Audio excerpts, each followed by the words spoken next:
Hey guys, welcome to the Scooter Scott headquarters in West Columbia, South Carolina. My name is Jeff Jones, and today we're going to talk to you about the Scooter Scott Project and some of the things that we do. The Scooter Scott Project was started back in 2007. It was originally named the Nehemiah Project, and then after the Reverend Scooter Scott, who founded the Nehemiah Project, when he passed away, we renamed the program the Scooter Scott Project.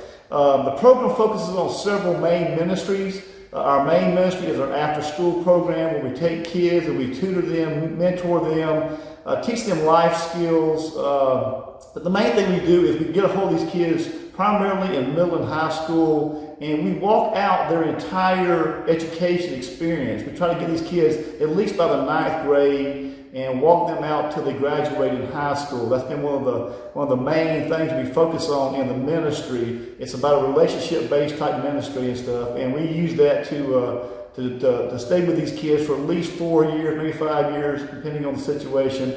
But that's one of our main programs we do is the after-school program. We do that right here at our headquarters in West Columbia. The other program we have is our GED program. When we first started the program back in 2007, after the first year, we discovered that we couldn't just help the kids in the after-school program because the kids had to go home. And that created a lot of other situations and needs that we came across. So shortly after that, we started a free GED program to help the adults also to move forward in life.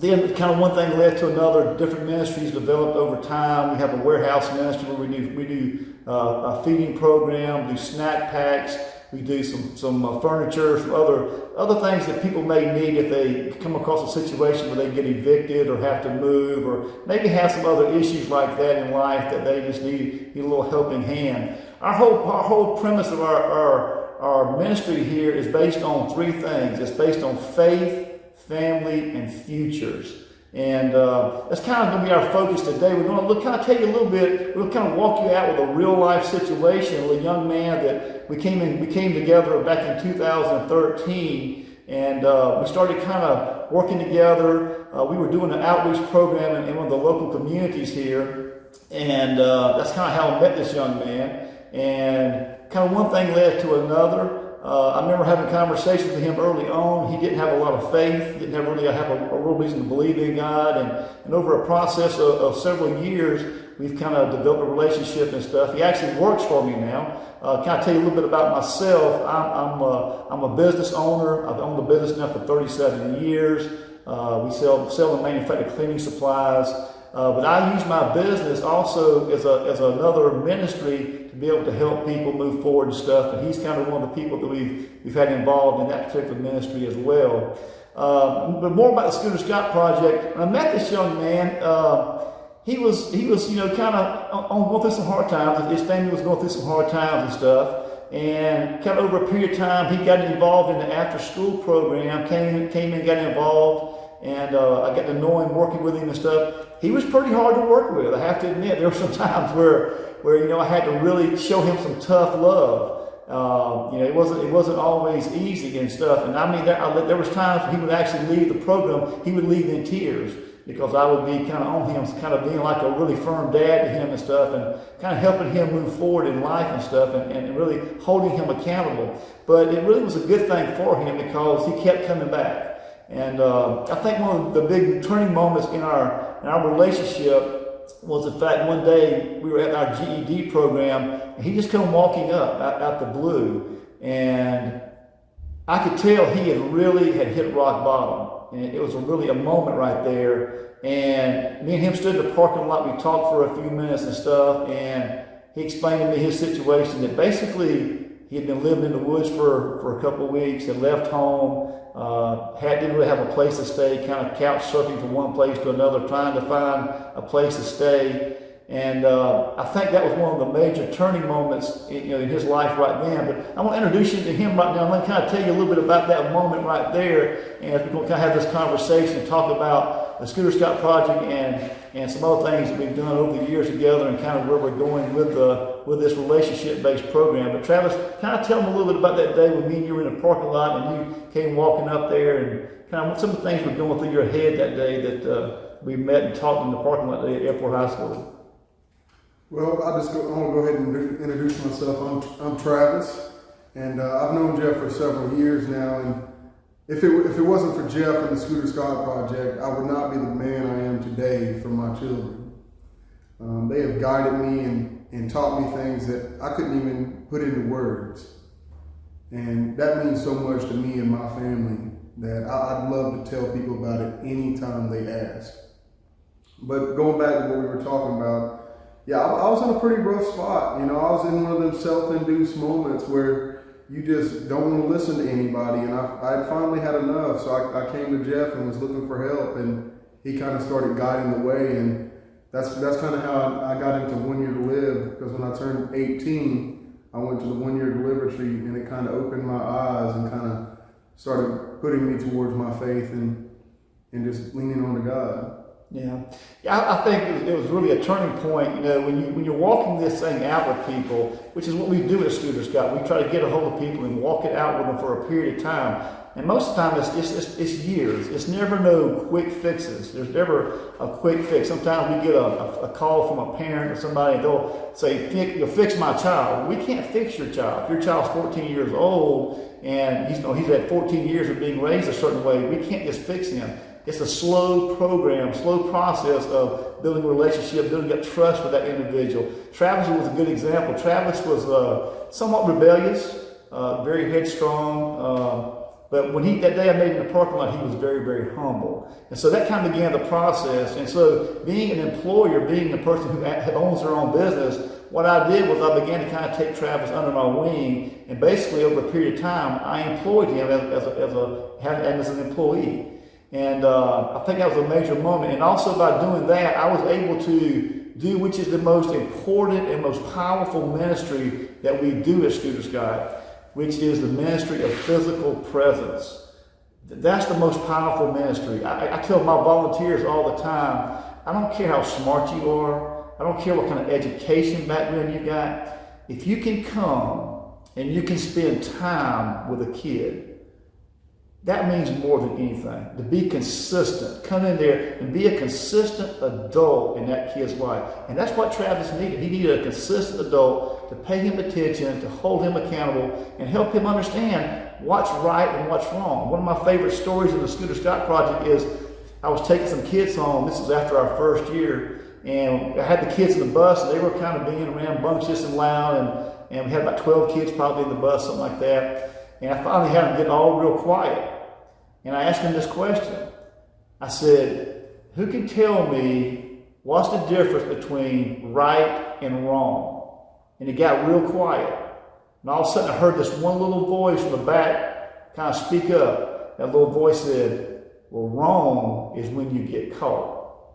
And that's what we're dealing with here. We're dealing with a mentality of not really having any kind of boundaries, not knowing right and wrong. A lot of these kids have raised themselves. They haven't had consistent parents. That's been one of the big problems. Really very little discipline in the family. Another big problem. And education is very something that's very not really thought of a whole lot. Education is not important with a lot of the families that we work with. Travis is a perfect example of how you walk somebody out with this relationship here. Because once I got Travis working for me, I was able to do exactly that, to spend more time with him, that ministry of physical presence, to continue to pour into him. And one of the big moments was the 1 Year to Live retreat. We got Travis involved going to the 1 Year to Live retreat. And Travis, I'm going to kind of let you tell them a little bit about your experience down there with that. Tell them a little bit about the 1 Year to Live retreat. The 1 Year to Live retreat, at its heart, it's going to be what you put into it. If you pour yourself into it and really give everything into what they're doing down there, then you're going to reap the benefits. There's a saying that says you reap what you sow, and if you're sowing good intentions, you're going to have good results. And that's kind of basically what the 1 Year to Live retreat in its heart, that's what it is. It's whatever you're going to put into it. So if you're pouring love and compassion, you're gonna receive love and compassion. And that's kind of how I feel, 1 Year to Live is. It's the way the church should be. Wow. I'll never forget when I picked Travis up the last day of the retreat, and he got in the car. and we drove for probably, I don't know, maybe 5 minutes, and then it got real quiet, and then he kind of looked at me and said, man, he said, thank you. I needed this. This is exactly what I needed. You remember that, man? Yeah. That was a powerful moment, man. Yeah. And but Travis, after that, Travis began to grow as a man. He began to grow spiritually, but also began to grow as a man. And we continue that ministry of physical presence to continue to pour into him as much as possible. Not just me, but also other volunteers. The title of this video today, of this lesson, is Water Walkers in Frozen Flowers. Now, I'm going to kind of explain a little bit about that to you in a few minutes, but I want to kind of finish telling the rest of Travis's story here. Shortly after that, Travis kind of began to get his priorities in line. And so Travis got involved in our GED program. And one thing about Travis that everybody already knew was that Travis was a natural-born leader. I mean, we could tell that we had a camp that we had for several years, and Travis was one of the original people to go to this camp and go out there and kind of help us get a few things established. And we could tell by the interaction of how Travis interacted with other people, he was a natural-born leader. We saw that in him at a very early age, and we tried to nurture that as much as possible. And so Travis, he began to see he needed to improve his own life. So he got in our GED program. Very smart kid, we knew it. And within probably a few months, he got his GED. Kind of tell me a little bit about your GED experience, man. The GED experience with Scooter Scott is a self-paced experience. So if you're a really smart person, you can achieve it very quickly. I achieved my GED in about 2 months. And I didn't really need much working, but the best part about it is that we're going to start from where you are. So if you need to be taught everything, they're going to sit down with you and they're going to work out every problem. And I think that's the best part of the GED experience with Scooter Scott Ministry is them sitting down and explaining to you at your own pace how to do that stuff and how to get through it. And they're there with you the entire time. Right.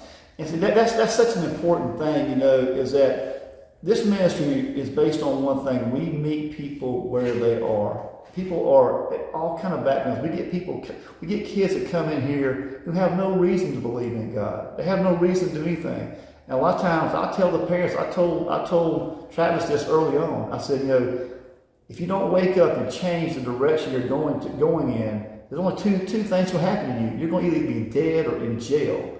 And I've told that story to a lot of kids and to a lot of parents over the years because it's true. If these kids don't wake up, it takes having faith. They have to have hope, and hope's such an important thing. And faith is the beginning of hope because if they understand that they're created in the image of God, created by God, there is a God, then that's a powerful moment in that kid's life to realize that there's somebody besides this one person that God loves them. So we give them, we pour into them faith and help them develop and grow faith. And then we try to work on the family part of the thing. What kind of situation are they going through right now? What's their conditions? Try to improve their family life. But, part of that also is helping kids like Travis to become chain breakers in their family. So many of these kids, we see it where they go through these cycles where the family, does certain things and then the kids follow suit because they don't know any better. But Travis is a good example of somebody who says, I'm not going to live the way my parents did. I'm not going to live the way I grew up. I'm going to be a chain breaker. And that's what Scooter Scott tries to be, is that catalyst, to be that chain breaker to help these kids realize no matter what you grew up in, you don't have to live that way. Put God first in your life, change the direction you're going, so then you can have hope. You can have a family, and you can have a future. And that's why our whole thing is based around faith, family, and futures. It's about showing these kids the entire thing about life. Life is so precious. Life is about one thing, folks. I want to kind of throw this out there to you. Life is about one thing. It's about time. And if you don't spend your time wisely, you're wasting time, what are you doing? That's a really important thing. And you guys need to think about that. How do you spend your time? You can tell what's really important to you by how you spend your time.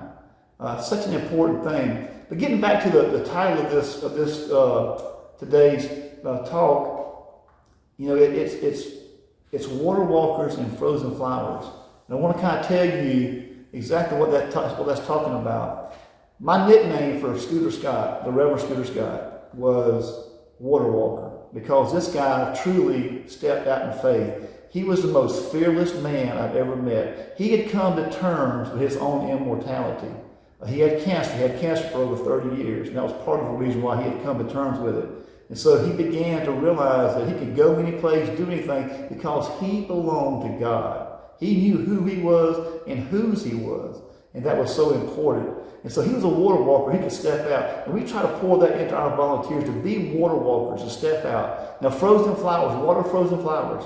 Shortly after I became the director of the program, God gave me a dream. In this dream, he showed me all these different flowers, and they were all frozen. And I went and had an interpretation of this dream, and several people told me that the frozen flowers were people like Travis. They're stuck in a certain place in life, and all they need is a little help, a little bit of warming. They're kind of at a certain point in life, but they're stuck, they're frozen.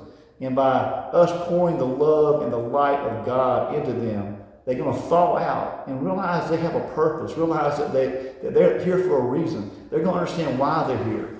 And that's going to be an important thing. So the reason why we named this video Water Walkers and Frozen Flowers is we want to challenge you to be that kind of person too, to be that water walker, to step out in faith, to get the most of your time, and to realize that in your community, there's so many people out there, so many kids, so many adults that are frozen flowers that are stuck. But if you pay them attention and show them the love of God and let the light of God shine on them, it'll thaw them out, and they can become the full developed flower that they were designed to be. But we appreciate you guys coming from West Columbia, South Carolina. God bless y'all. Y'all take care.